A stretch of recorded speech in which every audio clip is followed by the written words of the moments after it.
Hello and welcome back to English Today, and this is DVD 5 and the first DVD of the elementary level. And in this DVD you will see 3 more episodes of our story, That's Life, followed by our special TV programs. You'll see our travel expert in the discussion Around the World, followed by a discussion about the differences between generations. Then, in the grammar section, we will study the verb have and have got, and also the past tense of the verb to be. We will also learn to give instructions and directions using the imperative. Okay, so enjoy your studying and have fun.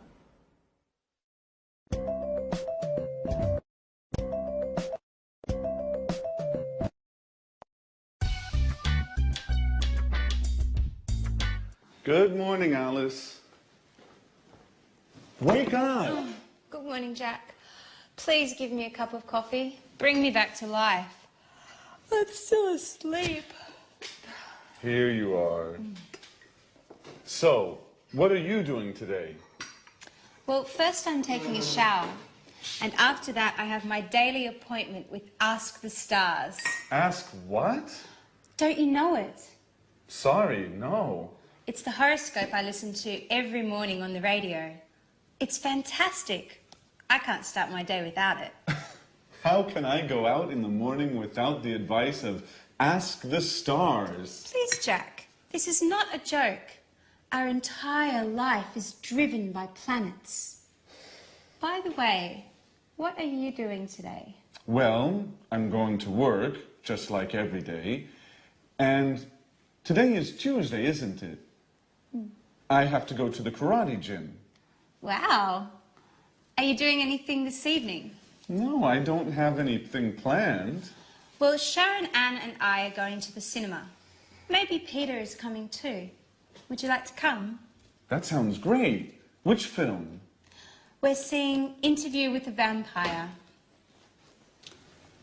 Not that film, guys. I hate horror films. Why don't we go to see the latest Julia Roberts film? Oh, please. We don't need more romance. We already have our love story in the apartment next to us. With Peter and Sharon, I mean. Okay, you are right. Let's go to see Interview with the Vampire then. Well, I think I prefer to stay at home. Now I've got to go to work. See you later. Is everything okay, Jack? Yes. Why? It's late, that's all. Bye. Bye.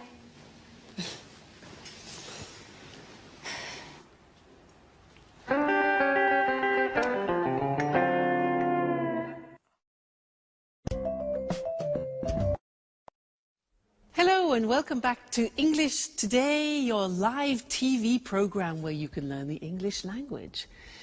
And in this lesson, we're going to look at the verb have. Now, the verb have, you think, well, that's easy. It's not true.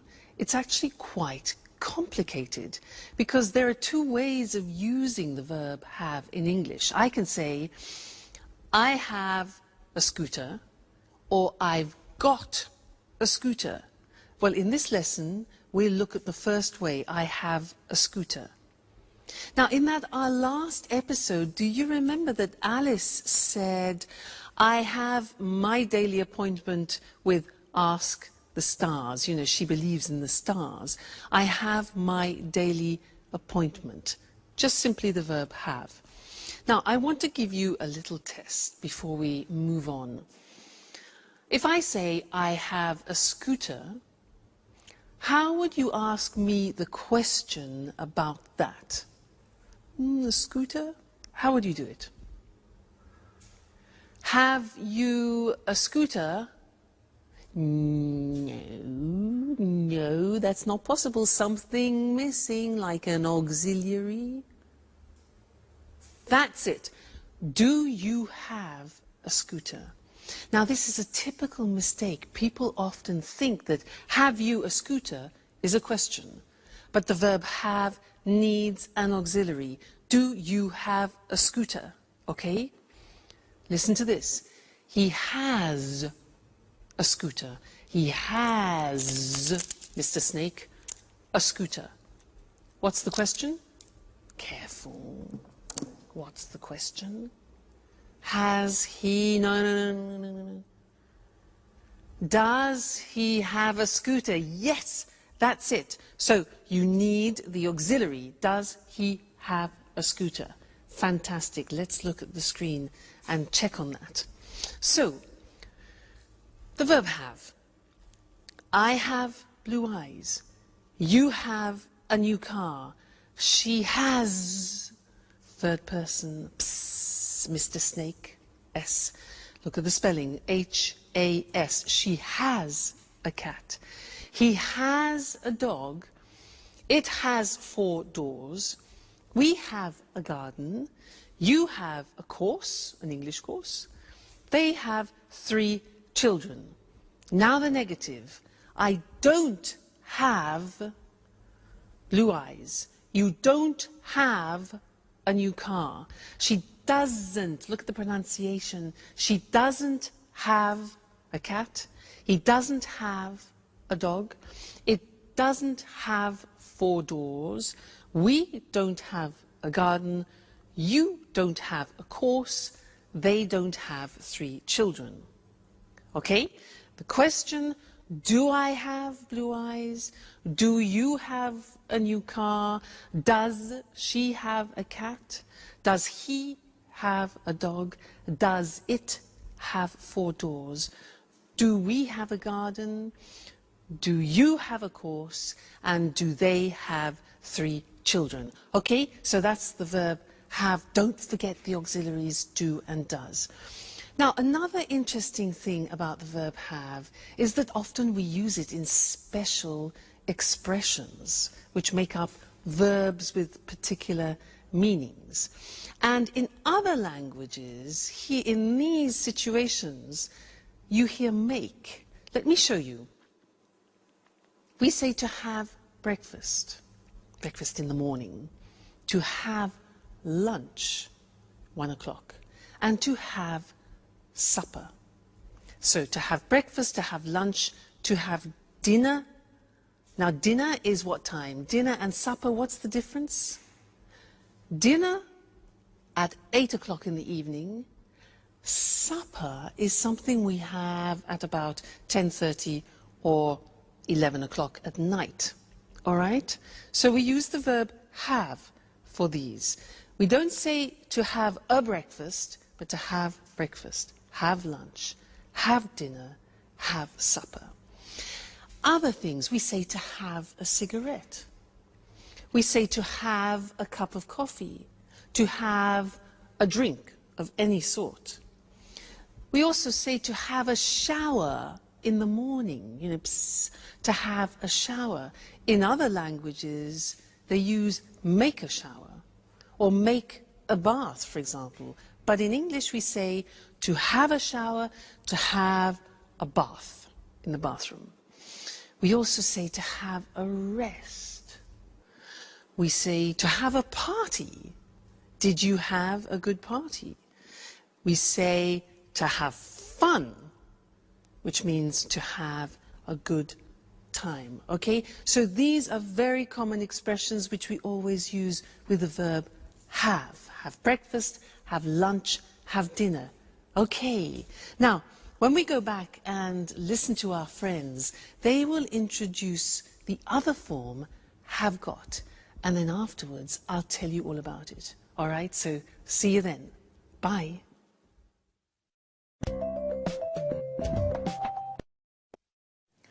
Fly me to the moon. Let me. Have you got a moment, Peter?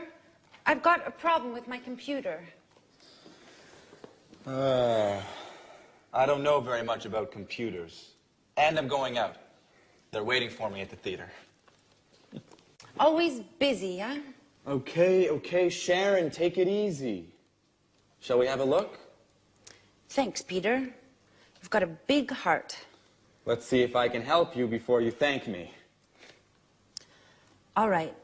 I can't use this program, I use it every day, and today it isn't opening. Why don't you turn the computer off and then turn it on again? Okay, Peter, that's really a great idea. You're a genius. How can I do without you? I know, my dear. What are you working on? I'm writing my curriculum because I would like to find a new job.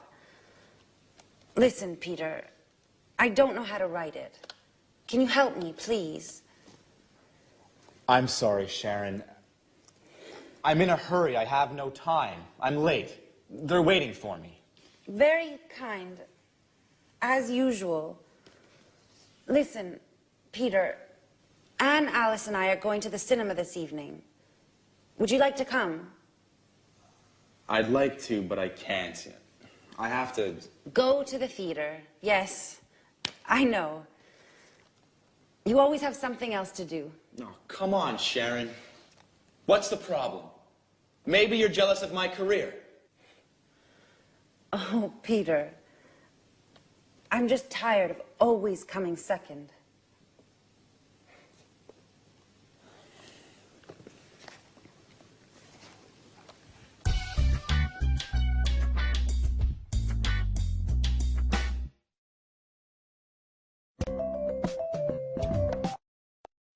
Hello and welcome back. How are you all? Did you notice that Sharon is tired of coming second? Well, I understand her. If you live with a musician, you need to be very patient. Now, Sharon said in that last episode, she said, "Have you got a moment?" Then she said, "I've got a problem with my new laptop." Have got. And this is what I want to study with you now. The second use of have got. Now, in order for you to understand it better, let's do something in a typical context where we would use have got. Let me tell you about my present situation. I'm in a flat, but I have to leave the flat and find another one. And I saw an advertisement in the newspaper for a flat which looks quite interesting. So I want to call the owner of the flat and ask him some questions. All right, so listen to what I say. All right. Now, his name is Mr. James. 4, 6, 5, 6, 7, 8, 9, 7, 8. I hope he's in. Let's see. Mr. James. Hello, Mr. James.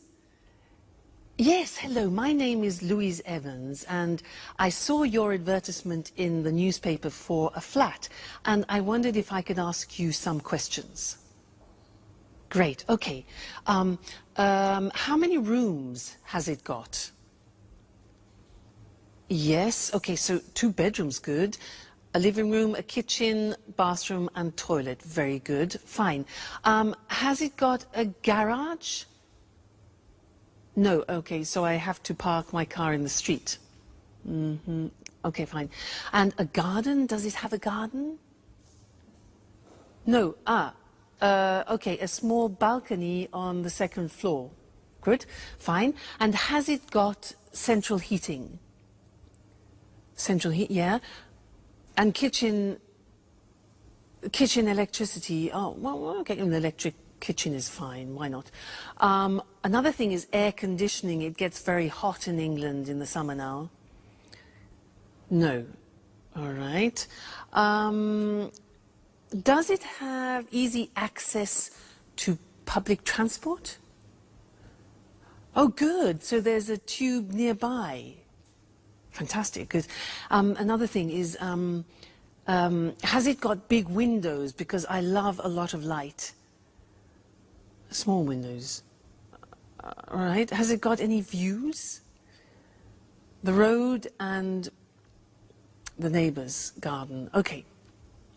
And one more important thing. How much does it cost a month? £1,250. Right. Okay, thank you very much. Yes. Yes, I'll think about that and I'll call you back. Okay, fine. Thank you very much. Thank you. Goodbye. Bye. Bye. £1,250? Oh my God, that's a lot of money for a flat. I can't afford that. It's impossible. Now, did you notice that I used has it got a lot as a construction? Has got, have got. That's what I want to talk about. Now, this construction have got was introduced into the English language to describe possession, in fact. But now we use it in different situations, not only possession. So the Americans, in fact, use the verb have more than have got. In British English, we use have got a lot. All right, now let's have a look at the construction. So in the positive form, I have got gets contracted to I've got. I've got some money. You have got becomes you've got. You've got a scooter. She's got, she has, she's. Looks like the verb to be, but it is in fact has. She's got long hair. He's got a shop. It's got a balcony. We've got a house. You've got some CDs, and they've got some plants. All right? So that's the positive. Now, the negative. In the negative, the auxiliary have turns into a negative auxiliary. So, I haven't got any money. You haven't got a scooter. He hasn't got long hair. She hasn't got a shop. It hasn't got a balcony. We haven't got a house. You haven't got any CDs, and they haven't got any plants. So hasn't and haven't. And then in the questions are easy. We use have or has. So, have I got any money? Have you got a scooter? Has she got long hair? Has he got a shop? Has it got a balcony? Have we got a house? Have you got some CDs? And have they got some plants? So it's not really difficult grammatically. You have to remember the auxiliary have and has, and then remember to put got. All right? Now, you'll come across this a lot, especially in subtitles in films. So watch out for it, and we'll keep practicing it. Great! So that's the end of this lesson, and I'll see you again live very soon. Bye!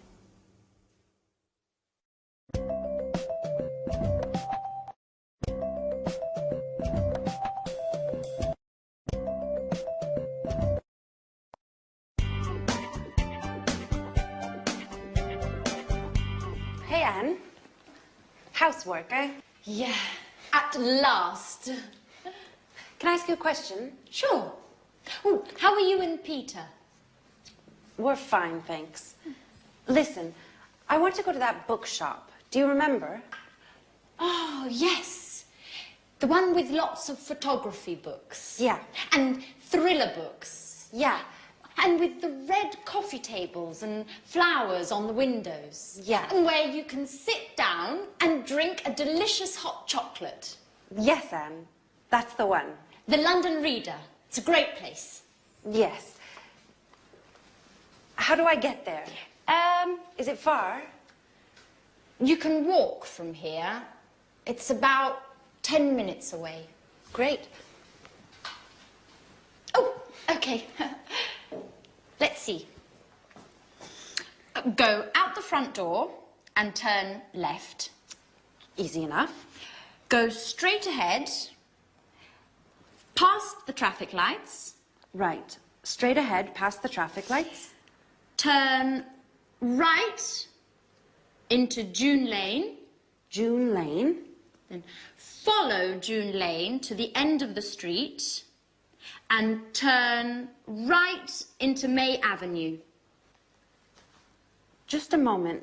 Turn left on May Avenue. No. Turn right into May Avenue And the bookshop is Hi, Sharon. What are you girls talking about? I'm giving Sharon directions for the London Reader. So, turn right into May Avenue, and the bookshop is the second shop on the left, next to the butcher's. No, Anne. Sharon, the bookshop is on the right, past the museum and between a chemist and a bank. No, no, Jack. You are wrong. The bookshop is... Okay, guys, be quiet. Don't worry. I've got my map. Sharon, I can come with you, if you don't mind. Great. That's very kind of you, Jack. Jack, housework?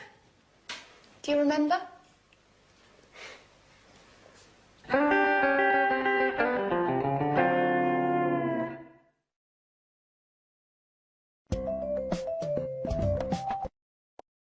Hello and welcome back again. Now Anne's a bit jealous, isn't she? I mean, how can she attract Jack if she asks him to do the house cleaning? I mean, she's more like a mother than a lover, isn't she? Well, anyway. Now, she gave some directions to Sharon because Sharon wants to go to the bookshop. And actually, Mr. Monkey wants to go to the same bookshop. So I want to test those directions to see if they work. Let's imagine this is the bookshop, okay? Mr. Monkey wants to go there. So let's see her directions. So go out of the front door and turn left. Okay, Mr. Monkey, turn left. Great. Then go straight ahead. Go straight ahead until the traffic lights, you know traffic lights? Traffic lights are red, amber, green. Okay, traffic lights. And at the traffic lights, turn right, like that, into June Street. Okay, follow to the end of the street. Then turn right again. Okay, and go down May Avenue. This must be May Avenue. And the bookshop is the second on the left. 1, 2. Here's the bookshop. They work. Now, I was using the language of directions. So I want to go to the screen now and show you that language, the language we use for giving directions to people. All right? Now, we usually use the imperative form. What is the imperative? The imperative is just the infinitive form of the verb. So you can say, take the first left or the first right. Take, okay, that is just an infinitive. Take the first right or the first left. You could say, take a bus to, take a train to, take the subway. Now, in America, they say subway, and in Britain, we say tube. Take the tube to. Okay? Another example.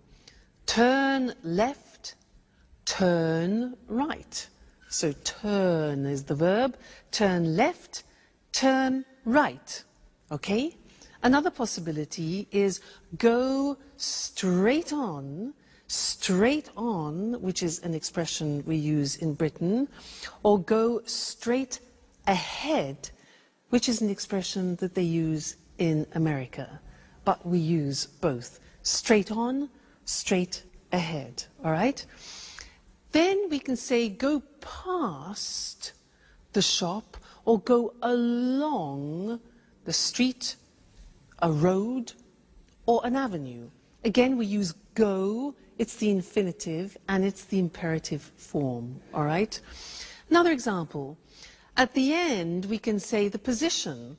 It's next to, it's near to, it's opposite, it's between, it's on the left, it's on the right. You remember the prepositions that we did at the beginning? Well, that's to indicate the actual spot, Great, so that's giving directions using the imperative form. Now, let's go back to our friends in That's Life and listen to Jack, who is giving Alice instructions about using the internet. And listen to the imperatives that he uses, and I'll see you later, all right? Bye for now.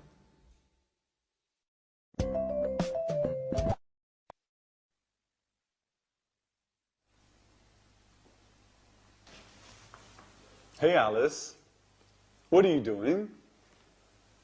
Do you mind giving us a hand with the housework, please? Can't you see? I'm cleaning the computer. I see. I see. Why is the computer on? Just a moment. I don't understand how to connect to the internet on this computer. Can you help me? Okay, but just for one moment. Thanks, Jack.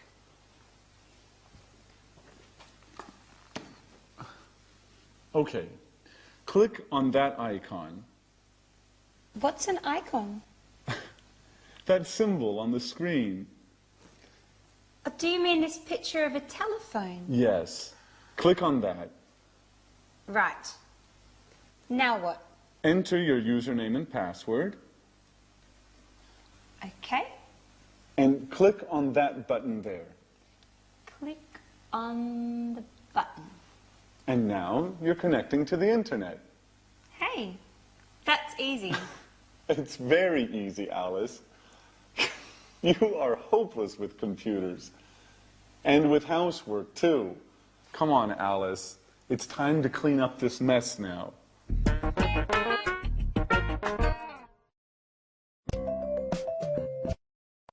Hello again. Did you notice how Jack was giving Alice instructions to go on the internet? Well, I want to give you some instructions to do something at home. Now, in order to do that, you need one of these. What's this? Huh? A what? It's a napkin. A napkin. So, take a napkin, all right? Put it down. Open it up like this. Okay, so we have an open napkin. Anyway, now, take the bottom of the napkin and fold it over a little bit, like that, okay? Then, fold it again, like that. Then fold it again, and again, and again, until you reach halfway, and press it down like that. Press it down. All right, now, take the whole napkin, lift it up, and put it in this position. You turn it over, okay? Press that down. Now, take the bottom of the napkin and fold it in half over like this. Again, press it down well.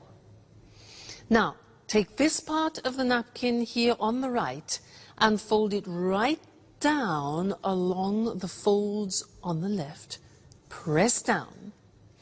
Then take all of it up like this and fold this bit over so you create a support like that. Then turn it around and bing! There you have something nice to decorate your table with. A romantic dinner, for example. All right? So, I gave you instructions in order to do that. And we're going to look at that on the screen. Because I used imperatives to give you the instructions as I used for giving directions. All right? So let's see. Let's use some other examples related to the computer and the internet.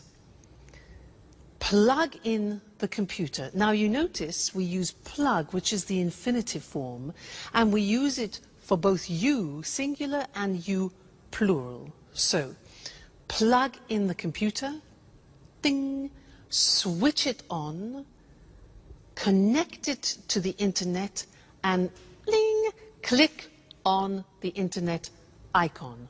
All right, so imperatives, they're all infinitive verbs.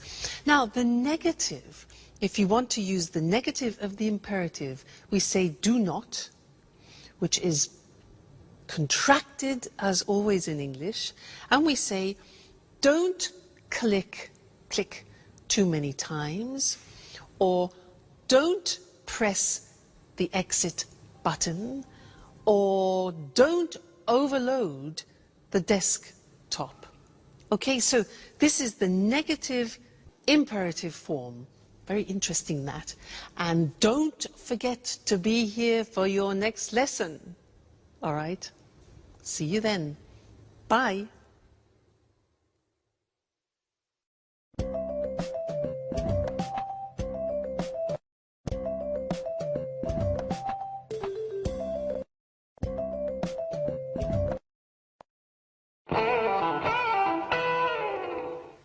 Jack, where were you yesterday evening? Why? There was a great party at Mary's. Really? I wasn't invited. I can't believe that. Everyone was invited. I'm sure I wasn't. Anyway, I was busy yesterday. Oh. Did you have a meeting with some clients? No, I didn't. So? What? Where were you? I was with Robert at the Red Lion pub. That's impossible. Robert was at the party. Oops. I always get them mixed up. I was with Charles.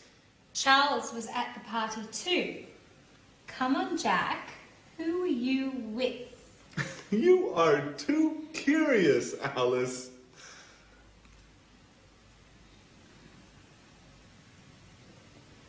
Okay. I was with a girl. Uh-oh. And? And what? Well, what's her name? Do we know her? How old is she? Stop, Alice, stop. It's none of your business. Okay, you don't want to tell us. That's okay. I like mystery. It makes life exciting. Well, let's change the subject. Peter, where were you yesterday evening? Why weren't you at the party? I was at the theater. We are preparing the performance. And you, Sharon? Where were you? Me? Where were you? I was at home watching a film on TV. Which one? The latest film starring Nicole Kidman. What's the name? Yes, Moulin Rouge. Really? That's strange. I remember. Here, look, it's on TV today. Really? Oh, they always show the same stuff on TV. Oh, don't get up. I'll get the door.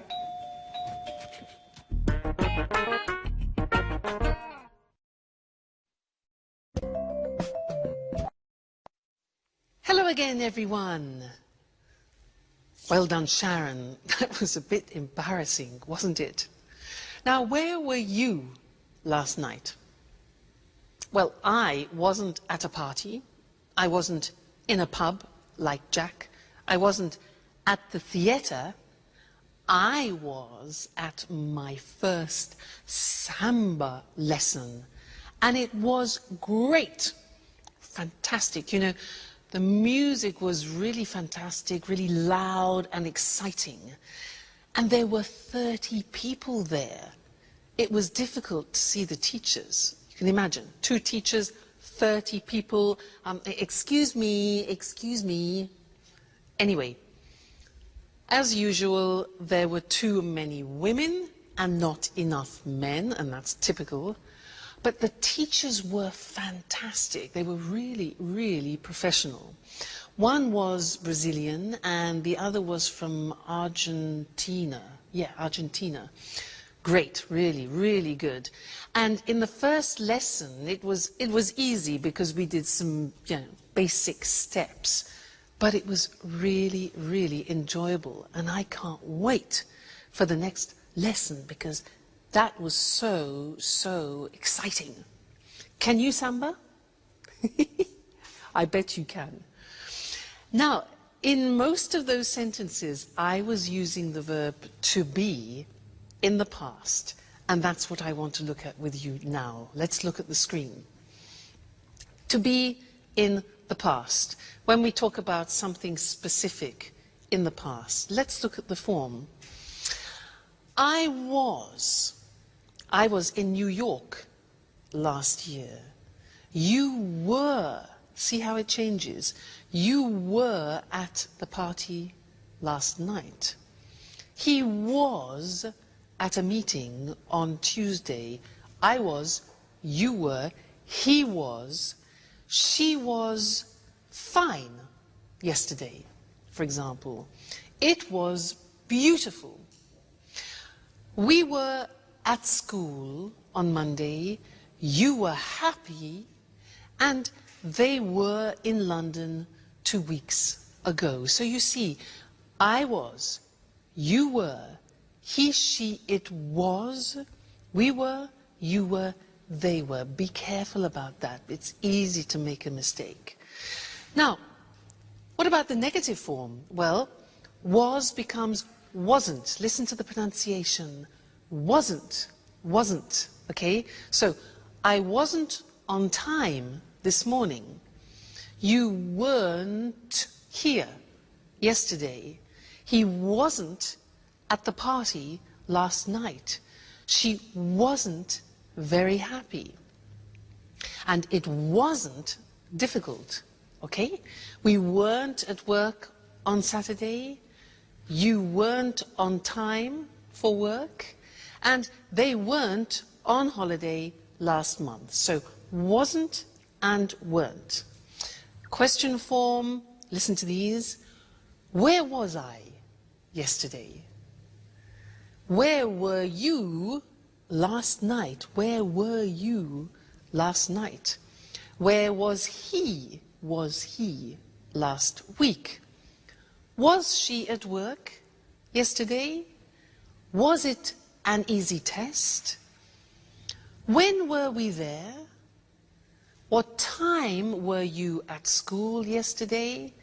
And how often were they in class? So, the verb to be in the past tense, I was, you were, he, she, it was, we were, you were, they were. Very important. You can't live without that verb to be in the past. All right? Great. Well, we will continue with the past in the next lesson. So, see you then. Bye.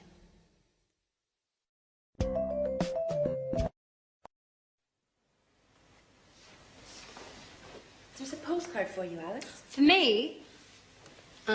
It's from my father. He was in the Bahamas last week. Really? I was in the Bahamas last summer. Just you? Oops. Sorry, Sharon. We were in the Bahamas last summer. It was sunny and hot. Perfect weather for swimming and relaxing. It was fantastic. Fantastic. Yeah, fantastic. I'm sure it was. I prefer holidays in the winter. It's too hot in the summer. I like going to the mountains and skiing. My last holiday was 2 years ago. 2 years ago? Yes, it was a long time ago. I need another holiday soon. Anyway, was your father on holiday in the Bahamas, Alice? No, he wasn't. He's working on a new play there. Oh, how fascinating it must be being a director. Fame, money, and a lot of travelling around the world.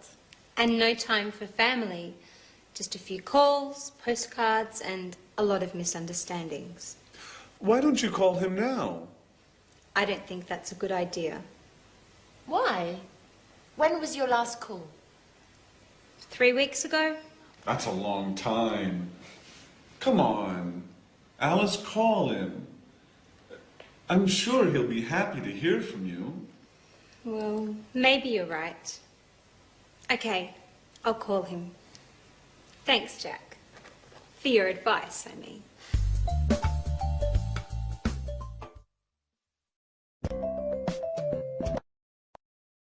Hello again for another important lesson. We're in the past tense.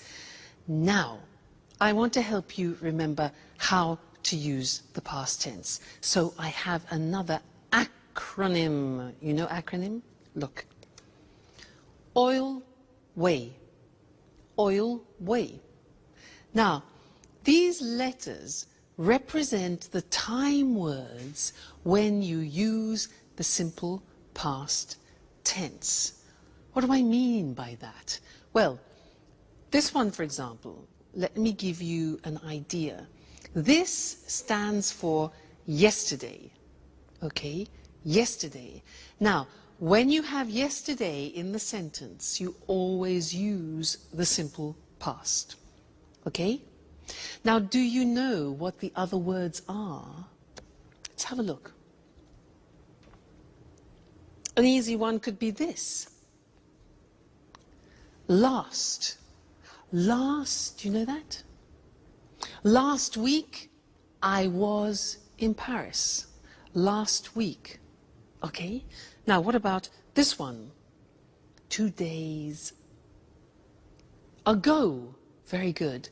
So, 2 days ago, we were at the sea, for example. So, this is ago. We have last, yesterday, ago. This one? That's more difficult. Yeah, it is difficult. It's on in English, and we use it with days and dates. And in some languages, it doesn't exist. So we say on Monday, on the 7th of July, for example, on. This one here, in. Okay, when do we use that? Yeah, months, for example, in January, in February, in March, and also for years, in 1961, in 1970, etc. This one, when. Okay, with when we use the past tense. So, for example, when were you there? So, oil way, on, in, last, when, ago, yesterday. It's like a rhyme. On, in, last, when, ago, yesterday. You need to memorize those. We'll look at them on the screen now. But it's important for you to memorize them, to remember that when you're speaking, on, in, last, when, ago, yesterday help you to remember to use the simple past. So, to revise that, our acronym OIL WAY. On we use with days or specific dates. So, the party was on Friday, or he was in London on the 2nd of March. Okay, the date. Then in with a specific year or with months. So, for example, she was born in June in 1976. Next, last. Last with, for example, the previous week, last week or month or year. So the examples are, they were in Vienna last month. When. Now, when with a past time clause, sometimes in the question, sometimes in the middle of the phrase. So, I was very happy when I was a teenager. Okay, that's when. Then ago, for example, 2 days ago, 2 months ago, 3 years ago. We were at the meeting 3 weeks ago, right? And then the last one, easy, yesterday, with the previous day. So I was at the cinema yesterday. All right, always, don't forget it, memorize it. On, in, last, when, ago, yesterday, always with the simple past. All right, that'll open up a world for you. Great. We will still do more about the simple past. It's an important tense. But the verb to be is often the one which people forget. So be very careful when you're speaking. All right? Great. Well, happy studying, and I'll see you again very soon. Bye.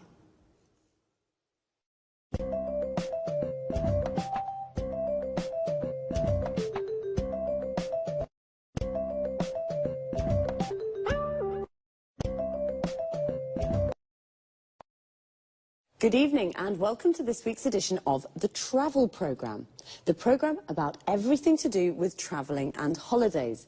Here in the studio with me, as always, is Christine O'Tang, our travel expert. Hello, Lucy. Well, summer's approaching and the summer holidays are too, so have you got any suggestions for the holidays? Well, let's see. Are you bored with your usual holiday? Are you tired of beaches or trips to the mountains? Would you like to say no to museums, city tours and shopping? Well, why don't you try something new and exciting? What exactly do you have in mind? How about a holiday hunting for ghosts in a castle in Great Britain? Hunting for ghosts in a castle. That's certainly a change from lying on a beach. It sounds exciting. It is exciting, something really different. Just right if you love adventure. But what do you have to do? Do you spend all the time looking for ghosts? No, not all the time. In some ways, it's like a normal holiday. In the morning, you have a traditional English breakfast, then you go for a walk or visit a local town. In other words, you do the things you always do when you visit a foreign country. But the fun starts in the evening. You have dinner, and then the ghost hunting starts. With the help of 1 or 2 ghost experts, you search through the haunted castle until late at night. Oh, it sounds frightening. It is frightening. There are strange sounds, doors and windows open and close by themselves. Yes, it's really frightening, but exciting too. Tell me, Lucy, do you believe in ghosts? Yes, I do, but I'm not very brave. I don't think I'd like to visit places like that, especially not at night. Are there any haunted castles in Great Britain? Oh, yes, there are, especially in Scotland. Many of the castles in Scotland have got ghosts. There are some fascinating ghost stories. There are lots of books about haunted castles. Why not read one before visiting Scotland? I see. A holiday spent looking for ghosts. A night in a haunted castle would certainly be a memorable experience. It certainly would. And if you want to see even more ghosts before you return home, try a ghost walk. In London, visit places in London famous for strange and unusual happenings. Christine, this is definitely an interesting idea for a holiday with a difference. Well, if you're curious about ghosts and you love adventure, this could be just the holiday for you. Thanks, Christine, for this unusual holiday idea. You're welcome. Goodbye. And goodbye to all travellers. See you again soon. Do you believe in ghosts? To believe in ghosts means you think that ghosts exist. If you do, then you say, I believe in ghosts.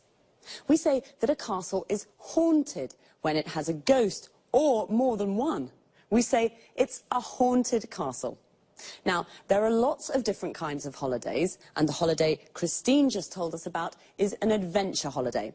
Looking for ghosts in a castle is an adventure. But personally, I prefer beach holidays. They are definitely more relaxing. Or perhaps you prefer city holidays. A city holiday is when you visit a city. So let's look at some of the things you can do when you have a beach holiday. You lie on the beach in the sun and relax. This is called sunbathing. You go for a walk on the beach or go for a swim in the sea. Notice the expression go for. You can visit a local town. Local means that it's near the place where you are.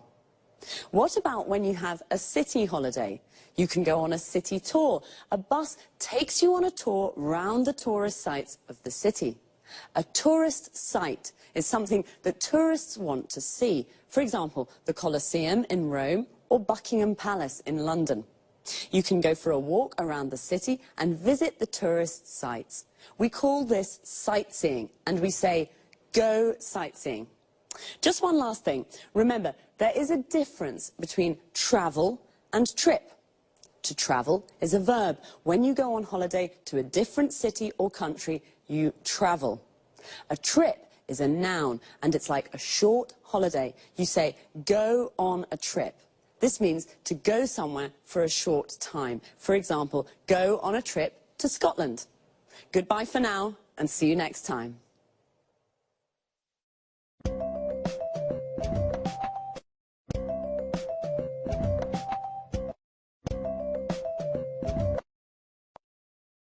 Good evening, and welcome to this week's edition of Let's Talk, the Saturday debate with our commentators, Tom and Marie. Good evening, Eric. Good evening. Well, this evening, let's talk about the differences between the generations. What do you think about this issue, Tom?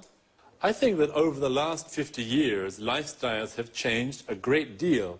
There's been a lot of progress. New technologies have helped here. Think about healthcare. It's very good today. Television and internet tell people about the world and what's happening. So, lots of progress. Do you think life is easy today? Yes, I think it is. There are lots of opportunities for everyone. Let's take travel as an example.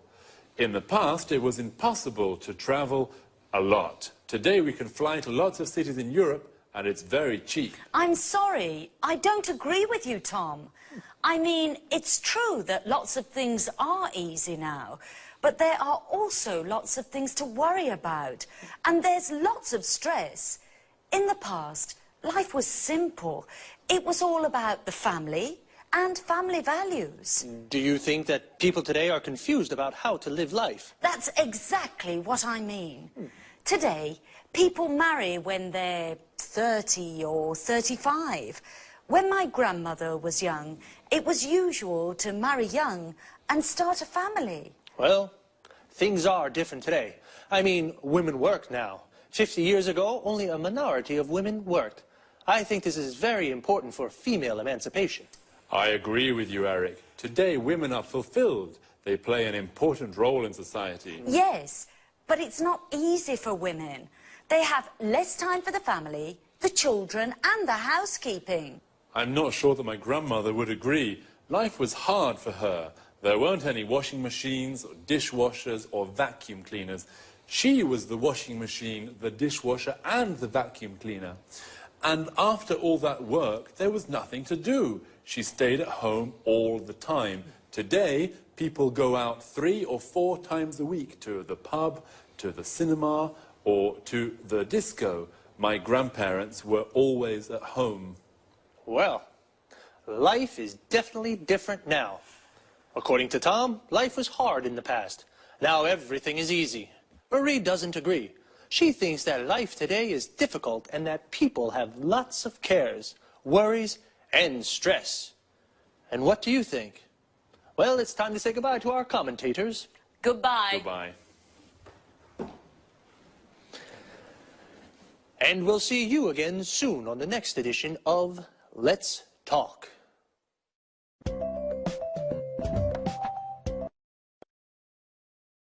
Okay, first of all, let's have a look at the expressions we use to discuss our different ideas and opinions. What do you think about this idea?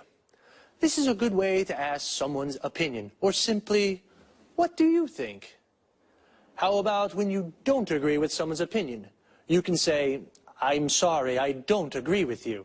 This is a polite way to say, I don't agree. If you do agree with someone, then you say, I agree with you. When we give our opinions, we usually start with, I think, or I don't think.